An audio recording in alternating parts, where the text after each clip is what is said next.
Life میں جتنی بھی پرابلمز ہیں ان کا سلوشن جو ہے نا وہ پرووائڈ کر دیا جائے. اور یہ جو وظیفے ہیں سبحان اللہ یہ قرآن و حدیث سے ثابت وظیفے ہیں, اور اگر ہم ان وظیفوں پہ اور ان اعمال پہ عمل کریں گے تو انشاءاللہ ہماری زندگی میں سکون, چین, اطمینان بھر جائے گا اللہ اور اس کے رسول کے وعدے کے مطابق. اللہ سبحانہ و تعالیٰ نے بھی ہم سے قرآن و احادیث میں بہت سارے پرومسز کا وعدہ کیا ہے, اور اللہ کے نبی نے بھی ہمیں وعدہ کیا ہے. مجھے پچھلے کچھ عرصے میں بہت سارے سوالات لوگ بھیج رہے تھے کہ میرے جو فیملی ٹائز اچھی نہیں ہے, فیملی اسپیٹس فیملی کے ساتھ چھوٹے موٹے جھگڑے ہو رہے ہیں, فائنینشیل کرائسس ہے, اسٹریس سے ہم گزر رہے ہیں, دیر از ایموشنل ٹرموائل, عجیب سا فیئر ہے کچھ چیزوں کا, ڈیتھ کا فیئر ہے, انسکسیسفل ہونے کا فیئر ہے, فائنینشیل ریسٹرینٹس کا فیئر ہے, پھر انزائٹی ہے, ڈپریشن ہے, کچھ ڈائیورسز کے ایشوز ہیں, کچھ ہراسمنٹ کے کیسز ہیں. تو سبحان اللہ بہت سارے ایشوز تھے, اور مجھے بہت سے لوگ کہتے ہیں ہمیں وظیفہ بتائیں. تو میں نے سوچا کیوں نہ میں کچھ وظیفے کمپائل کروں قرآن و سنت سے, اور میں سب کے سب آپ کو 1 گھنٹے کے اس ٹاپک میں بتا دوں. ایک اور بات بھی یاد رکھیں کہ اللہ تعالیٰ ہم سب کو ٹیسٹ کریں گے, no exceptions, we all will be tested. ہم میں سے بڑا چھوٹا, امیر غریب, کالا گورا, عرب عجم, کوئی نہیں بچے گا.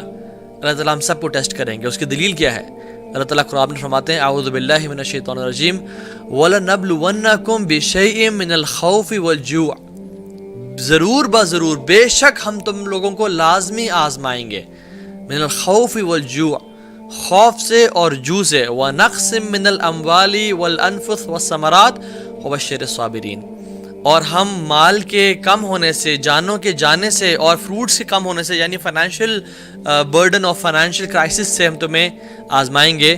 وَبَشِّرِ الصَّابِرِينَ, لیکن بشارت کس کو ہے, گلیڈ ٹائڈنگز کن کے لیے ہے, جو صبر اختیار کرنے والے ہیں. تو اس آیت میں ہمیں پتہ چلتا ہے there is no exception for anybody, ہر بندہ ٹیسٹ کیا جائے گا. نو کامیابی کے وظیفے, پہلی بات تو یہ ہے کہ اسلام اللہ اور رسول کی باتیں ماننے کا دین ہے, منانے کا دین نہیں ہے.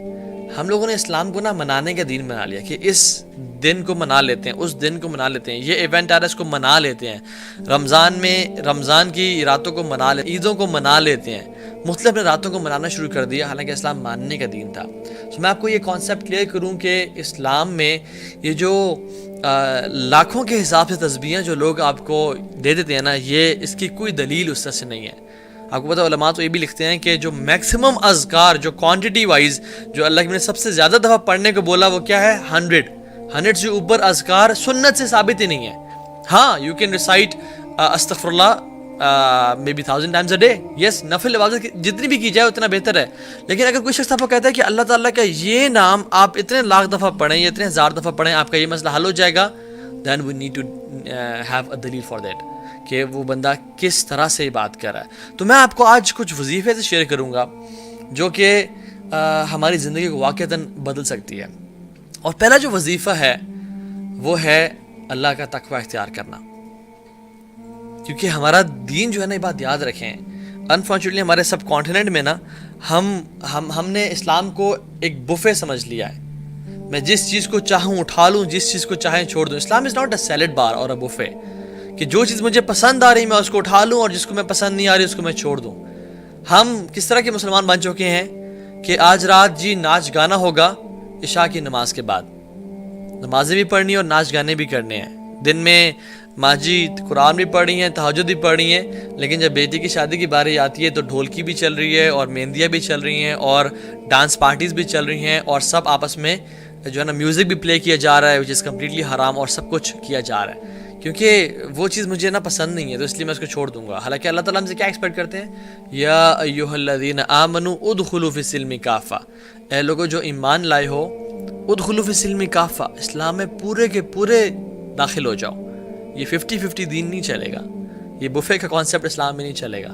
سو دا فرسٹ وظیفہ از تقوی آف اللہ سبحانہ و تعالیٰ. اللہ تعالیٰ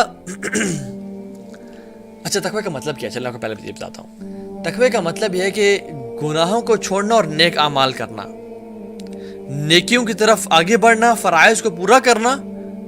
نوافل کی بات نہیں کر رہا, فرائض کو کم از کم پورا کرنا اور ہر قسم میں گناہ سے بچنا, یہ تقوی ہے.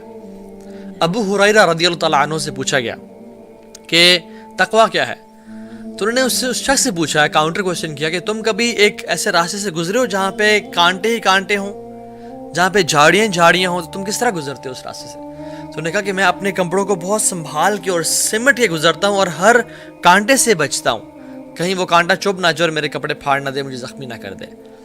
تو انہوں نے کہا ہاں یہی تقویٰ ہے کہ تم اپنی زندگی کا راستہ اس طرح گزارو کہ ہر ایک گناہ سے کانشیس رہو اور اس گناہ سے بچنے کی کوشش کرو. یہ تقویٰ ہے. اللہ اکبر, کتنے پیار سے سمجھا اور کتنے اچھے طریقے سے سمجھایا. اور اللہ سبحانہ تعالیٰ کہتے ہیں وَاتَّقُوا اللَّهَ وَيُعَلِّمُكُمُ اللَّهُ, تم تقویٰ اختیار کرو, تمہاری زندگی میں جو مصیبتیں ہیں, مشکلات ہیں, تمہیں پتہ نہیں کہاں جانا, اللہ تعالیٰ تمہیں گائیڈ کر دیں گے, تمہیں سمجھا دیں گے, تمہیں راستہ دکھا دیں گے. وَاتَّقُوا اللَّهَ وَيُعَلِّمُكُمُ اللَّهُ, تمہیں اللہ تعالیٰ سمجھا دیں گے, بتا دیں گے کہ اصل راستہ کون سا ہے. وَاللَّهُ بِكُلِّ شَيْءٍ عَلِيمٌ, اور اللہ تعالیٰ ہر چیز کو جاننے والے ہیں. علام الغیوب تمہیں راستے کی طرف گائیڈ کر دے گا.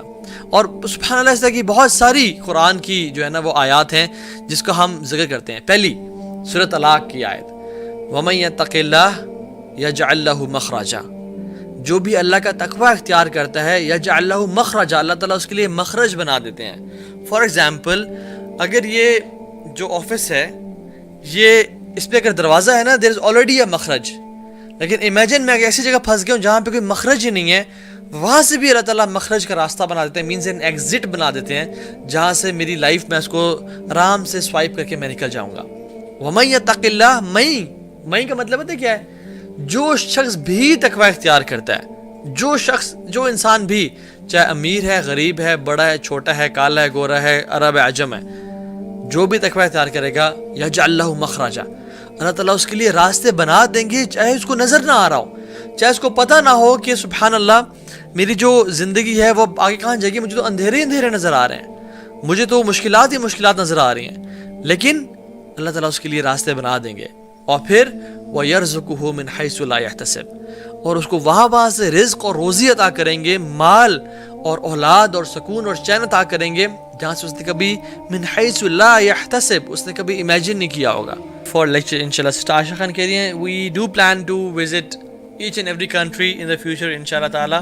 بس اللہ تعالیٰ سے توفیق کی دعا ہے. اور اگر آپ ہم لوگوں کو انوائٹ کرنا چاہتے ہیں اپنی کنٹری میں, you can always contact us through maybe جو ہے نا یوتھ کلب کے چینلز کے تھرو, اور جو ہمارا انسٹاگرام کے تھرو, اور میری جو ای میل آئی ڈی ہے tohajaleel@gmail.com, انشاءاللہ اس کے تھرو آپ کانٹیکٹ کر سکتے ہیں انشاءاللہ تعالیٰ. ہماری کوشش اور ہمارا مقصد یہ ہے کہ ہم ہر جگہ جا کے اللہ تعالیٰ کے دین کو پھیلائیں, اور اللہ تعالیٰ سے دعا ہے کہ اللہ تعالیٰ ہمیں بھی جو ہم کہتے ہیں اس پہ سننے اور اس پہ عمل کرنے کی توفیق دے. فَقُلْتُ مَا قُلْتُ إِن تَكُ حَسَنَةً فَمِنَ اللَّهِ وَإِن تَكُ سَيِّئَةً فَمِن نَفْسِي وَالشَّيْطَانِ, جو بھی میں نے کہا خیر کی بات وہ اللہ کی طرف سے تھی, اور جو بھی شر کی بات تھی Allah and his messenger are free from it, وہ میرے اپنے نفس اور شیطان کی طرف سے تھی. If you are not going through a test, then know that you are going through a test which is the test of gratitude. Sometimes in life we believe کہ نہیں میرے بھی لائف میں تو سب سیٹ ہے, ہر چیز اچھی گزری ہے. When we think that we are not being tested, we are still being tested. اور اس نہ ٹیسٹ لینے کا جو ٹیسٹ ہوتا ہے وہ کیا ہوتا ہے کہ انسان شکر ادا کرتا ہے